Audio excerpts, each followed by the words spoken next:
শুভ সকাল, কেমন আছো সবাই? আশা করি সবাই ভালো আছো। আজ তো সোমবার, সেই কারণে নিরামিষই রান্না করব। তো সকালে কি করব ভেবে ভেবে তারপর একটু ডালিয়ার খিচুড়ি বানিয়ে নিলাম সব রকম সবজি দিয়ে। আর বানিয়েছিলাম একটু পাঁপড় ভাজা। ডালিয়ার সাথে পাঁপড় ভাজাটা খেতে কিন্তু বেশ ভালোই লাগছিল। তো সেটাই সবাই মিলে সকালে খেলাম। খাওয়া দাওয়া কমপ্লিট করে এদিকে সবজিগুলো সব কেটে ধুয়ে পরিষ্কার করে নিয়েছি দুপুরে রান্নার জন্য। দুপুরে রান্নাটাও এদিকে বসিয়ে দিয়েছি। আর এদিকে পনিরটা আস্তে আস্তে অনেকটাই দেরি হয়ে গেছিলো, বেলা প্রায় 2টো বেজে গেছিলো। যাকে দিতে বলেছিলাম পনিরটা সে অনেকটাই দেরি করে ফেলেছিল একটা কারণে। তো যাই হোক, কিছু করার নেই। তারপর একটু দেরি করেই খাওয়া দাওয়া করতে হয়েছে।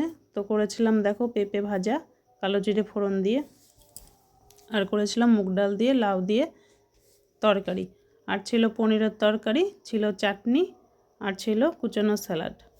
এক টুকরো লেবু ছিল, ভাত তো আছেই, আর 2টো পাঁপড় ভাজা রেখেছিলাম চাটনি দিয়ে খাওয়ার জন্য।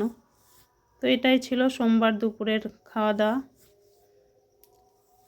তো যদি আমার এই ভিডিওটি ভালো লাগে তাহলে যারা ইউটিউব থেকে দেখছো তারা চ্যানেলটিকে সাবস্ক্রাইব করে দিও, আর যারা ফেসবুক থেকে দেখছো তারা চ্যানেলটিকে ফলো করে পাশে থেকো। তো আজকের এই ভিডিও এই পর্যন্ত, দেখা হচ্ছে নতুন একটা ভিডিওতে। ততক্ষণ সবাই ভালো থেকো, সুস্থ থেকো, সাবধানে থেকো। চলো টাটা।